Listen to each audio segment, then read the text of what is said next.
Good afternoon, students. Is the presentation visible to everybody? Yes, ma'am. Yes, ma'am.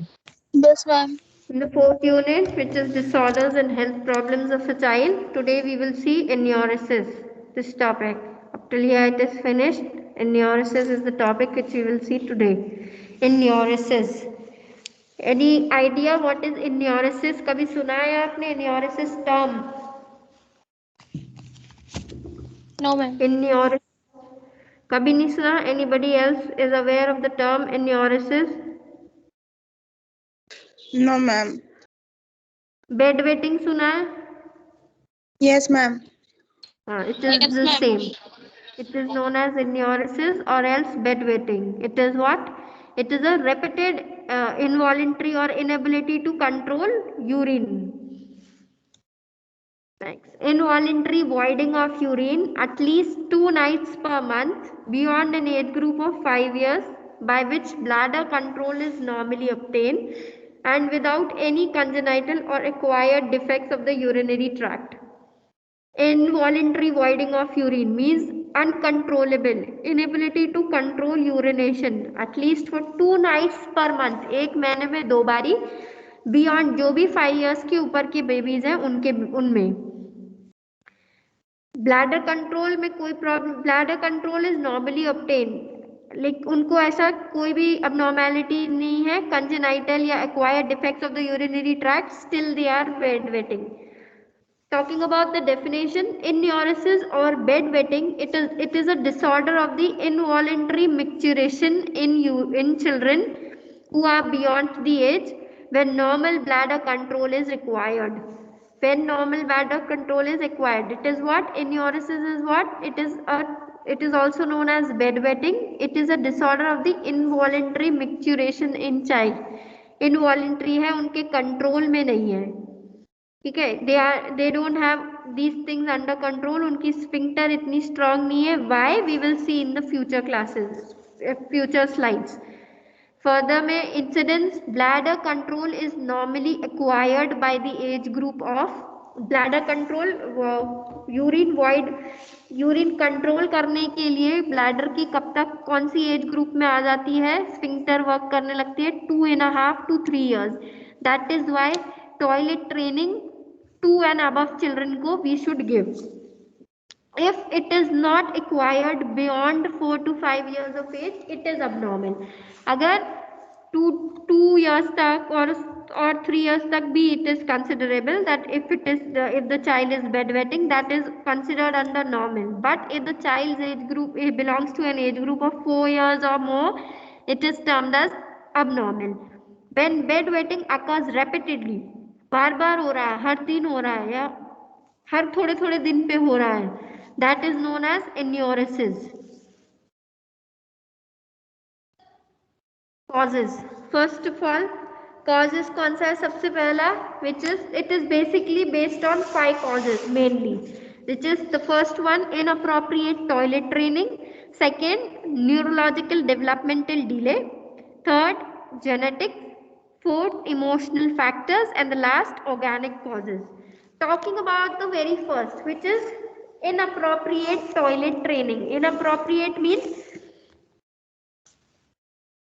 जैसे toilet training देना है वैसे नहीं दिया है, और else what is the desired time period of giving, what is the desired age, उस age group में नहीं दिया है. So for instance the age at which the toilet training it should be started, वो कौन सी है? सबसे पहले तो 2 and plus 2.5 या 2+ किड्स को we are suppose to give toilet training. If toilet training it start is very early, अगर बहुत जल्दी भी स्टार्ट हो गई है, then again it produces stress on the particular child. तो बहुत जल्दी भी toilet training you should not start, और बहुत लेट भी स्टार्ट नहीं करनी है, बिकॉज जल्दी स्टार्ट हो जाएगा तो the child will be having stress कि भाई जाना ही है, और बहुत डिलेड हो जाएगा दैट पर्टिकुलर टाइम में, the child will not be having habit of going और getting freshen up soon after getting up in the morning. Talking about the second one which is neurological developmental delay, ये सबसे ज्यादा है, commonest cause among all the 5, all जितने भी हैं बाकी उनमें से सबसे ज्यादा कॉमनेस्ट कौन सा है? It is neurological developmental delay. इसमें क्या है, डेवलपमेंटल डिले क्यों होता है? Because there is a delayed development in the ability to stay dry, means उनको ब्रेन सिग्नल जो नर्वस सिस्टम है उसकी एबिलिटी नहीं होती है कि वो बता पाए कि ब्लैडर फुल हो गई है। So because of that delay है, उनको पता ही नहीं चलता है कि हमें हमेशा ड्राई रहना है, even if it is wet that is not their concern. So इसमें क्या हो रहा है? It is because mainly neurological developmental delay is basically because of the inability of the nervous system to process कि bladder is full, process that the bladder is full। जब पता ही नहीं चल रहा है हमको, नर्वस सिस्टम को पता ही नहीं चल रहा है कि ब्लैडर फुल है, तो डेफिनेटली वो वॉइड नहीं करेंगे, वो नहीं निकालेंगे। और एल्स इफ दे नो कि फिल हो गया है तो definitely they will tell that they are feeling full and they want to go and void. पता नहीं चल रहा है, that is why they are bed wetting. Talking about genetics, सबसे स्ट्रॉन्ग जेनेटिक कंपोनेंट जेनेटिक्स ही है, बिकॉज या तो पेरेंट्स इन्वॉल्व है, means when the parents were at their age group में they use to bed wait, इसी वजह से बेबीज को हो रहा है। तो चिल्ड्रन जिनके parents were not bed waiting उनको 15% आप मानते हैं कि 15% ऐसे बच्चे हैं जिनकी पेरेंटल कोई हिस्ट्री नहीं है। वेराज व्हेन एक या दोनों में से कोई भी एक parent was a bed waiter, उसमें क्या होता है, एटलीस्ट 40 to 70% ऑफ चांसेस है कि मे बी बिकॉज मदर और फादर में से कोई भी तो भी एक was bed wetting during this age group अपने टाइम पे, तो that is under 40 to 70% of age group. तो उनमें ऐसे मानेंगे कि हो सकता है उस वजह से हो रहा है। Because why? Because researches have shown कि जो बेड वेटिंग है it is approximately associated with the genes. तो जीन्स मैम जो आपकी है आवाज ब्रेक हो रही chromosome, hello now it is audible, maybe some connectivity issue I guess, I don't know because I am connected over here still there। now ma'am you आपकी can आवाज hear? नहीं आ रही। मैम आ रही है। check your connection ma'am if आ it रही is है। not, आधे लोगों को आ रहा है आधे लोगों को नहीं आ रहा है, you please check your connection।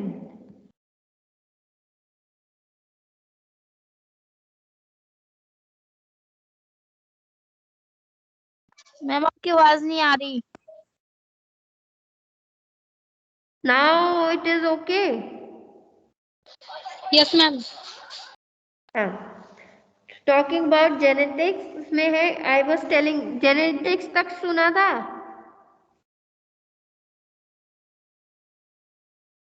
Genetics has a very strong impact, it plays a very vital role on this because either दोनों में से कोई भी एक पेरेंट, अगर कोई भी पेरेंट इधर मदर फादर कोई भी बेड वेटिंग में नहीं इन्वॉल्व था, means they when they were kid they were not bed wetting और they never used to bed wet, तो उसमें इंसिडेंट्स में देखते हैं कि 15% ऐसे लोग हैं जिनके पेरेंट्स बेड वेट नहीं कर रहे हैं but still the child is particularly bed wetting. But there are certain cases जिसमें से 40 to 70% ऐसे लोग होते हैं जिसमें either of the one parent, या तो मदर या तो फादर कोई भी एक, use to bed wet at their duration of time, उनके टाइम ड्यूरेशन में जब वो छोटे थे वो टाइम में they use to bed wet. उसमें कितने cases you will see, at least 40 to 70% of people ऐसे होंगे। बिकॉज रिसर्चर्स हैव शोन कि जो बेड वेटिंग है it is associated with mainly on the genes। तो घर वाले अगर involved हैं तो definitely if the parents are involved definitely the child will also will be। then talking about the next factor which is emotional factor। Emotional factor means अगर कोई भी disturbances है फैमिली में, इस disturbances can be emotional disturbances, they can be psychological differences और disturbances. तो emotional और psychological disturbances कौन से? Death in the family, family में कोई एक्सपायर हो गया है, या फिर समबडी इन द स्कूल और कॉलेज इज, स्कूल्स में स्पेशली बुली कर रहा है बच्चे को, बहुत मार रहा है, परेशान कर रहा है दैट पर्टिकुलर टाइम, और एल्स एनी सिवियर स्कोल्डिंग और एल्स पनिशमेंट दिया है कॉलेज स्कूल में, स्कोल्ड किया, किसी ने डांटा है या फिर टीचर ने पनिशमेंट दे दिया हो, और एल्स सिबलिंग्स जेलेसी कि मतलब उसको ज्यादा प्यार कर रही है मम्मी, मेरे को कम कर रही है, और एल्स सिबलिंग्स राइवलरी कि अपने ही भाई बहन से दुश्मनी एकदम उनको, और else feeling of being rejected कि पेरेंट्स तो हमको तो ज्यादा सपोर्ट नहीं करते, ध्यान भी नहीं देते, whereas हमारे ब्रदर और सिस्टर को ज्यादा ध्यान दे रहे हैं. So that is again an emotional factor. तो ये सब फैक्टर्स की वजह से in the particular child's body or in the particular child's mind it create a little sort of tension, जिसकी वजह से एन्यूरोसिस होता है, दैट इज सेकेंडरी एन्यूरोसिस. अभी हम पढ़ेंगे types of enuresis in the next slides. तो इसकी वजह से इमोशनल फैक्टर्स, ये जो factors which I told you all, इसकी टेंशन की वजह से the child will be ending up with secondary enuresis. Then organic causes में क्यों होंगे? It is mainly because of the anatomical defect. Anatomical defect जैसे कि यूरिनरी ट्रैक्ट या फिर ब्लैडर का, और एल्स यूरिनरी ट्रैक्ट इन्फेक्शन, और एल्स डायबिटीज. तो ये these are all organic causes. Understood? Causes are clear. First was inappropriate toilet training. Next, neurological developmental delay. Then, genetics. Then, emotional factors, organic causes. Talking about the types of enuresis, we have two basic important types. Other types we have. We will first focus on the two main important types. They are primary enuresis and secondary enuresis. Talking about primary refers to the condition in which the children have never been successfully trained to control urination. ये याद रखो, इसकी just उल्टी will be primary, secondary. Primary में क्या है? A condition in which the child have never been trained to control urination. उनको पढ़ाया ही नहीं है, उनको parents ने, especially mother plays a vital role in this. She have never taught कि आप control कैसे कर सकते हैं. Like in class, if you are sitting or in a situation like you can't say, that scenario में you can hold the urine, that is not been taught. इसीलिए वो primary है और इसीलिए bedwetting कर रहे हैं क्योंकि उन्हें सिखाया ही नहीं है. There may be delay in maturation of the sphincter control. और इसमें क्या है? They can be delay in the maturation. अब एकदम से sphincter control नहीं रहते पहले ही दिन से. The moment you will train, आप कंट्रोल कर कर you will be training and you will B maturing, isn't it? Maturation कब आती है? थोड़े टाइम के बाद पे. With the moment the child is born, that time you will not get any sort of maturation of the sphincter muscles. तो delay रहता है, थोड़े टाइम के बाद आता है, but definitely after 2-3 years में they try to hold for a particular period of time. Then talking about secondary enuresis, it refers to the condition in which the children have been successfully trained. Primary में क्या थी? They have never been successfully trained. That is why I have written little bigger font में और दूर दूर भी लिखा है, so that it is clearly visible to you all that they have never been successfully trained primary में. Whereas secondary में they have been successfully trained, but still because of some stress they are bedwetting. किसी stress की वजह से. अब वो किसी stress कौन सा था? Which I told you all about the emotional factors में. आई टोल्ड यू ऑल कि घर में किसी की डेथ हो गई है, किसी ने बेबी को पनिश कर दिया है, या फिर any sort of jealousy in between the siblings. आपस में भाई बहन कोई जेलेसी हो रही है, स्कूल में कोई परेशान कर रहा है, तो ऐसे टाइप की स्ट्रेस की वजह से they are doing. Otherwise they were be trained properly. Secondary universities वाले कौन है? जिनको ट्रेन तो किया है, but because of some stress वो bedwetting कर रहे हैं. It may be due to parent-child maladjustment. It can also be due to parent-child maladjustment. Maladjustment means the particular kid is not being adjusted. This normally we will see, which I have seen personally in children, those who are single parent child. So wo either sometimes some children are close to mother, some children are close to father. But if the child is seeing only one, sometimes they are not comfortable in sharing certain topics or certain matter about their own personal life towards that particular parent of their own. In that particular case, they may have. Then next, Normally, which I told you all, type of enuresis was divided into two: primary enuresis and secondary. There are other classification which are based on the time of bedwetting. They are three: nocturnal enuresis, diurnal enuresis, and mixed enuresis. As the name suggests, nocturnal means bedwetting during the night. Diurnal enuresis means bedwetting which takes place during the daytime. Mixed enuresis means it includes what? Include the combination of both nocturnal and diurnal type. ठीक है, nocturnal और diurnal enuresis की combination is known as mixed. Any doubt up till here? No, ma'am. Okay. Talk about diagnosis. अब आप कैसे पता करोगे? First of all, very important, complete history collection.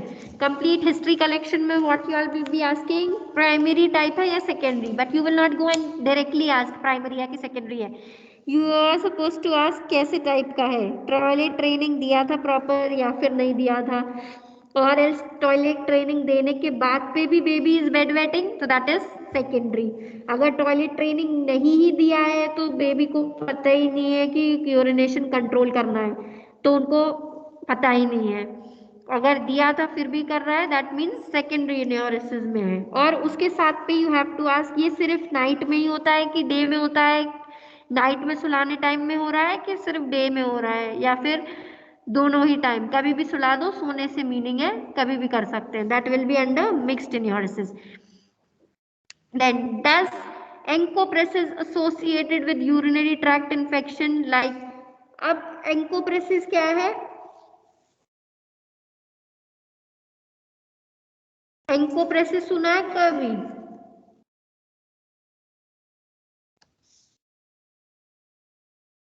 क्या मैम? encopresis.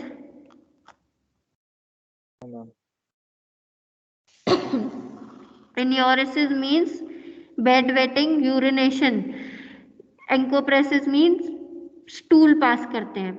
तो encopresis और enuresis जिसकी वजह जो यूरिनरी ट्रैक्ट इन्फेक्शन हो सकता है जिसमें, या फिर डिस्यूरिया, पॉलीयूरिया, हिमेचूरिया, पायूरिया, ये सब प्रेजेंट हो सकते हैं. ये सब के लिए चेक करना है.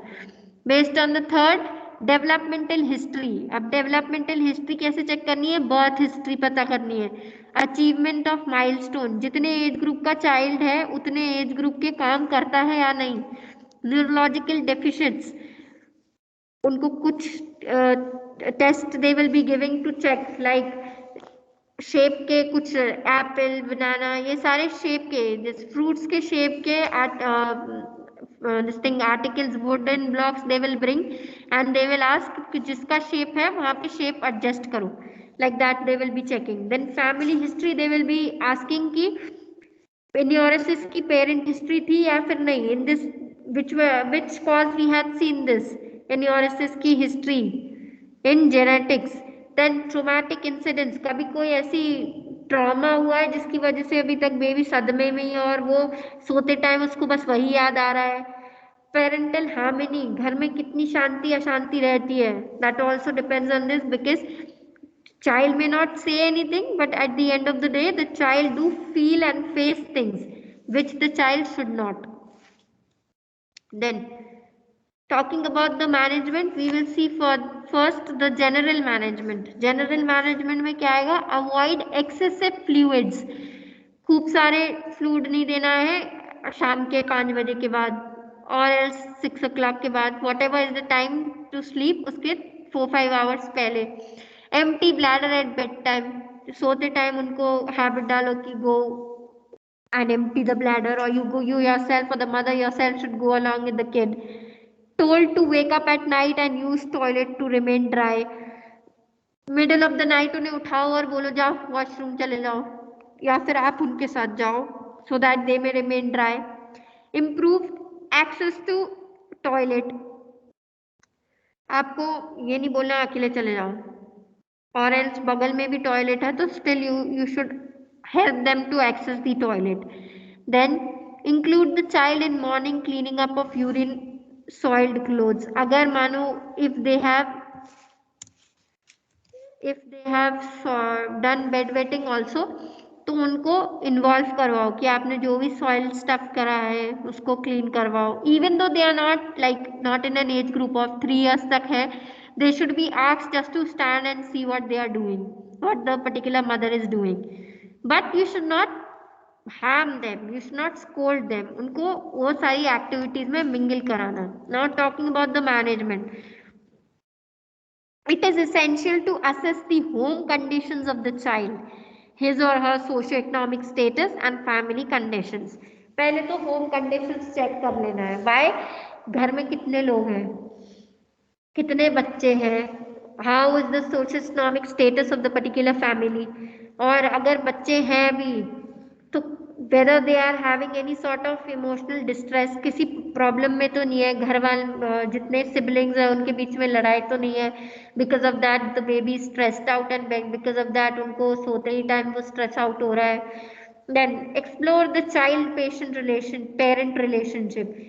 Child and the parent relationship कैसा है, whether the child is vocal about his things, मतलब वो अपनी जो भी प्रॉब्लम्स है he or she is able to discuss it with the family members, घर वालों के साथ डिस्कस कर पा रहे हैं या फिर नहीं कर पा रहे हैं, और else they are having a very strict parenthood कि पेरेंट्स से कुछ बात ही नहीं करना है. जैसे स्कूल का इन्वायरमेंट है वैसे ही घर का भी इन्वायरमेंट है. Child's relationship with the playmates, teachers and siblings is also evaluated. अब हो सकता है घर में डरा डरा रह रहा है लेकिन अपने स्कूल में जिधर जिनके साथ खेलता है उनके साथ डिफरेंट नेचर है, टीचर्स के साथ डिफरेंट नेचर है, सिबलिंग्स के साथ अलग बिहेवियर है. So this all relationship should be assessed and evaluated कि कौन से कंडीशन में द चाइल्ड इज फ्री, कौन सी कंडीशन में द चाइल्ड इज रिजर्व्ड, कौन सी ऐसी सिचुएशन है when the child is reserved, playing a very reserved category.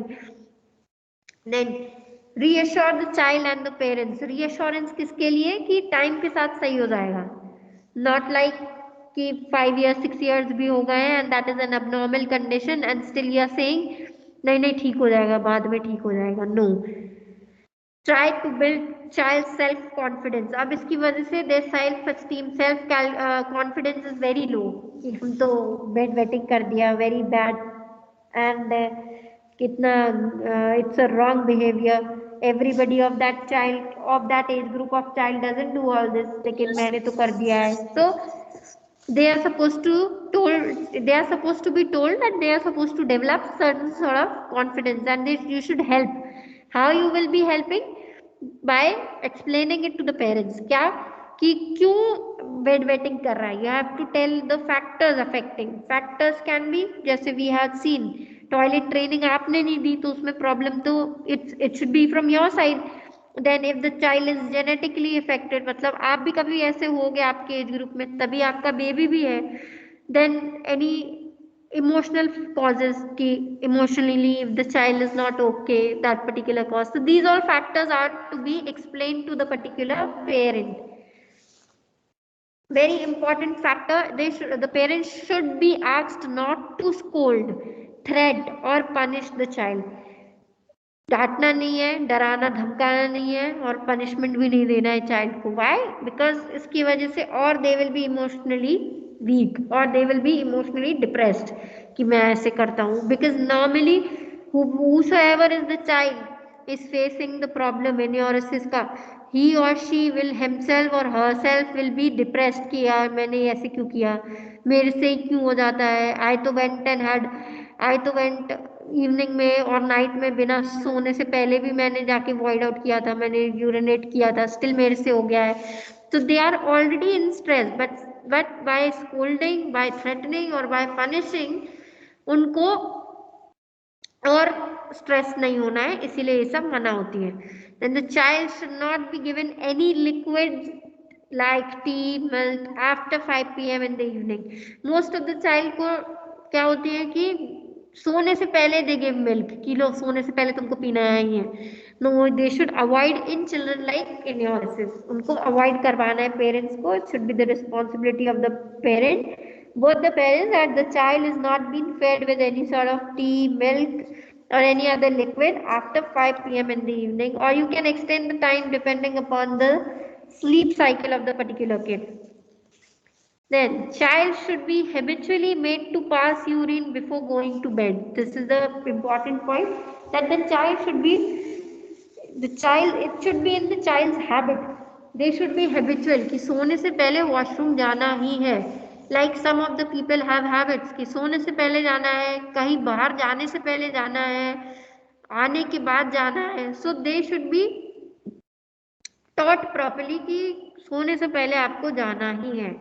The parents should arouse the child after 2-3 hours of sleep and persuade him or her to walk unaided to the toilet to empty the bladder. Parents को बताना है that अगर baby sleeping और the child is sleeping 2 to 3 hours से continuously, तो उसको बीच में उठाओ और उसको टॉयलेट तक लेकर जाओ कि जाओ अपना ब्लैडर एम्प्टी करके आओ. अगर the child is 3 years and about 3+ है, उसको खुद बोलो कि आप अकेले चले जाओ और करके आओ. Or else if the child is very small, you can accompany the child till the area, just because they are afraid of the darkness, just for that purpose, not for providing any sort of help while voiding out. Bed wetting alarms. अब bed wetting alarms होते हैं. Bed wetting जो normally you will see the children जो frequently bed wait करते हैं, उनको the doctors और physicians what ever you call, they suggest कि बेड वेटिंग अलार्म्स ले लो.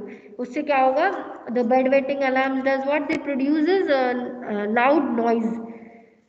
जैसे उन्हें मॉइस्चर पता चलता है, so those alarm they produces noise. इसके वजह से क्या होगी, जैसे ही बेबी को नॉइज पता चलती है,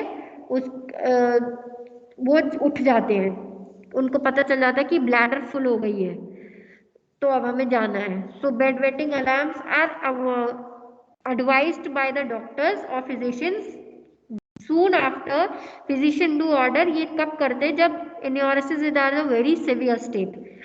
देन मेडिकेशंस आर देयर, जो ट्राईसाइक्लिक एंटी डिप्रेसेंट्स देते हैं, जैसे इमिप्रामीन ओरली देते हैं at night for 2 months only. HS सिर्फ नाइट में देते हैं 2 month के लिए. Next drug is desmopressin. ये क्या है, अ synthetic replacement for anti diuretic hormone. It is also given as it reduces urine production during sleep. बहुत सिवियर केसेस में जो अपने age group which is abnormal for children, those who are abnormal जो है 3 years से ऊपर और 4 or 5 years and above, उनको डेस्मोप्रेसिन वी गिव. क्या है ये, anti diuretic hormone, and it reduces the production of urine during the sleeping hours. Other drug is anti depressant, tricyclic anti depressant, imipramine. इसको 2 months तक only at night orally देते हैं. Next is motivational therapy for children those who are more than 5 or 7 years of age. Motivational therapy क्या दोगे आप, convince the parents that the child wants to be dry. पहले तो convince करना, parents को supposed to convince that the child wants to be dry. Child is encouraged to assume responsibility for his enuresis and actively participate in the treatment. Child को जो भी बच्चा is facing enuresis, उसको बोलना है कि तुम्हारी रिस्पॉन्सिबिलिटी है कि तुम अपने ट्रीटमेंट में एक्टिवली पार्टिसिपेट करो.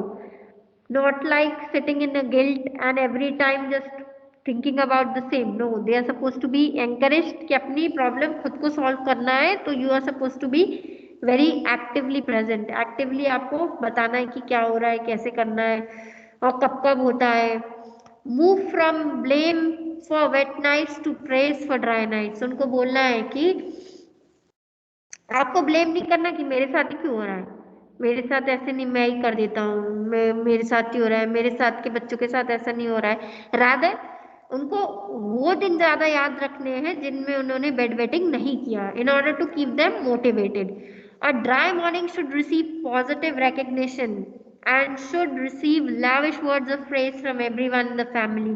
जिस दिन बेड वेटिंग नहीं हुआ है उस दिन पॉजिटिव रिकग्निशन देना है कि देखो बड़ा हो रहा है, समझदार हो रहा है, देखो ऐसे कर दिया. एंड अच्छे से words, not only from the mother, from father and everyone, each and everyone present in the family, सबको बोलना है, सो दैट उन्हें लगे कि चलो अच्छा है, ऐसे ही रोज करना है, तो उनका हैबिट बढ़ेगा and they will be motivated. But that doesn't mean कि अगर इट्स अ वेट मॉर्निंग वो दिन में आप उसको डांटो, नहीं, वो दिन डांटो नहीं, but you are suppose to tell them कि अब हो गया है, ठीक है, but make sure you are trying to keep yourself motivated, और हर रोज वही प्रैक्टिस करो जो आपने ड्राई मॉर्निंग के एक दिन पहले फॉलो किया था।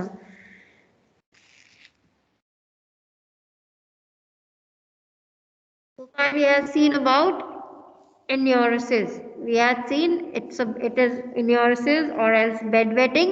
It is a disorder of the involuntary micturition in the children who are beyond an age group of 4 or 5.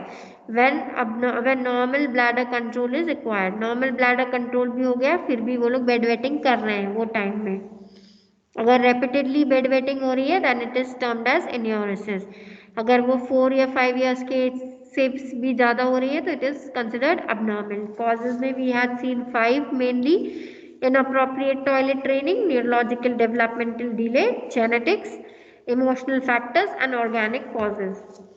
Types में first of all we have seen primary and secondary. Primary causes which means कि बच्चे को कभी भी toilet training, successful toilet training बताया ही नहीं है, उसको बताया ही नहीं है कि कंट्रोल कैसे करना है यूरिनेशन। इसकी वजह से क्या हो सकता है, there can be delay in the maturation in the sphincter control.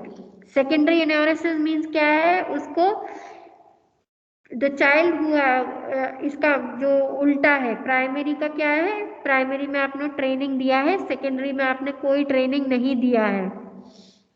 नहीं, सेकेंडरी में you had given the training, लेकिन ट्रेनिंग के बाद भी बेबी को कोई स्ट्रेस था जिसकी वजह से बेबी इज बेडवेटिंग। प्राइमरी में कोई भी ट्रेनिंग नहीं दे रहे आप, सेकेंडरी में ट्रेनिंग दे रहे हैं लेकिन फिर भी बेडवेटिंग हो रही है। There were other classification also based on the time of bedwetting: nocturnal, diurnal or mixed. Nocturnal means जब bedwetting is during the night time, diurnal means when the bedwetting takes place during the day, and mixed means combination of both night and day.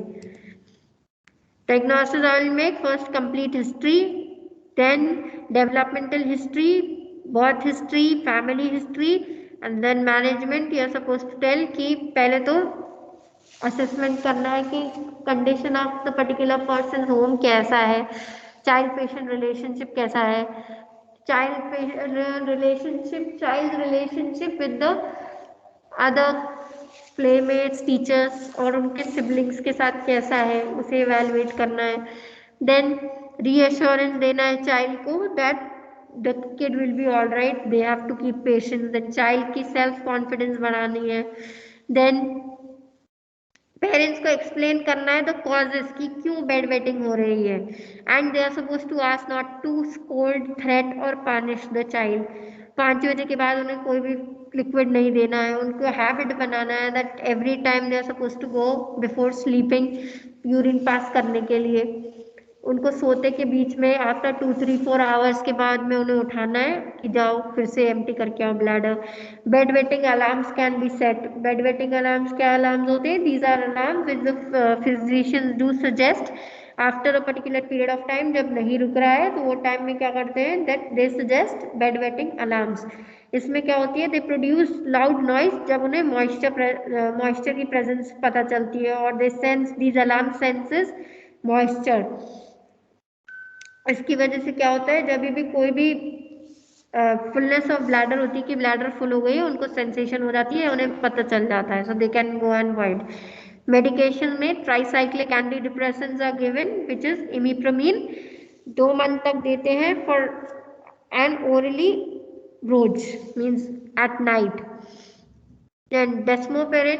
Desmopressin क्या है, anti diuretic hormone की replacement है, which is normally given to reduce the production of urine at the night time or while sleeping. Motivational therapy has to be given to the parents as well as to the child. Then by concluding, enuresis is basically a symptom and it is not a disease. ठीक है, it's a symptom but it is not a disease. First of all, tell me the difference between a sign and a symptom. Sign and symptom में क्या difference होती है? युवराज, you are aware about it? Sign और symptom में क्या difference होती है? Sign का मतलब हो गया मैम किसी चीज के बारे में बताना मैम, और सिम्टम का मतलब हो गया लक्षण। मैम साइन Symptom पेशेंट का हमको मतलब? बताता है और जो हम नोटिस करते हैं वो सिम्टम होता है। हाँ, any example you all can give? Basic example of sign and a symptom. Ma'am patient हमको बता रहा है कि मेरे एब्डोमेन में पेन है, लेकिन फिर हम डायग्नोस करते हैं तो हमें पता चलता है कि उसके स्टमक में स्टोन है। अच्छा, ठीक है। बेसिक साइन एंड सिम्टम का मीनिंग क्या है? साइन आप जो फील कर रहे हो, you all also said correct, but basic example if somebody is asking, you all can quote like sign is nausea, क्योंकि हमें वॉमिटिंग लग रही है, हुई नहीं है, तो nausea is a sign, whereas vomiting is a symptom, क्योंकि हो गई है, दिख रही है लोगों को कि मेरे को वॉमिटिंग हुआ है। Understood? You all remember now? You all will remember? Nausea is a sign. Basic difference. Nausea is a sign क्योंकि हमें पता चल रहा है कि nausea हमें लग रहा है, हुआ नहीं है तो हम किसी को नहीं बोल सकते, nobody will believe also, क्योंकि we can't, जिसको nausea हो रहा है वही समझ सकते कि उसे हो रहा है। Then vomiting, it is a symptom, कि vomit हो गई है, अब दिख रहा है ना। So enuresis is a symptom, disease नहीं है, कोई बीमारी नहीं है, it's a symptom, क्योंकि हो रहा है enuresis। तो उसको करेक्ट करने के लिए हमें प्रॉब्लम को सॉल्व करना है। How you will be solving? By 5P: praise, patience, perseverance, passion, positive attitude. ये सब रखेंगे तो definitely the particular child will be solving the problem. Many a time it has been asked that 5Ps for neurosis, these are the 5Ps.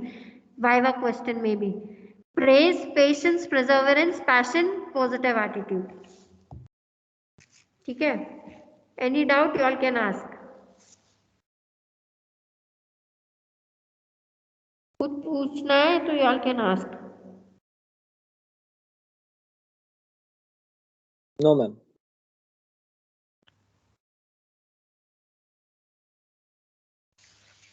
Ma'am आपने ma'am अभी पीछे जो भी पढ़ाया मैम उनकी पीपीटी सेंड नहीं करी है। 1 minute. कोई डाउट नहीं है ना इधर तक टॉपिक में?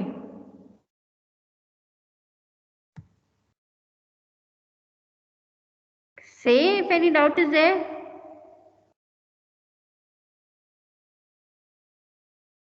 नहीं है मैम।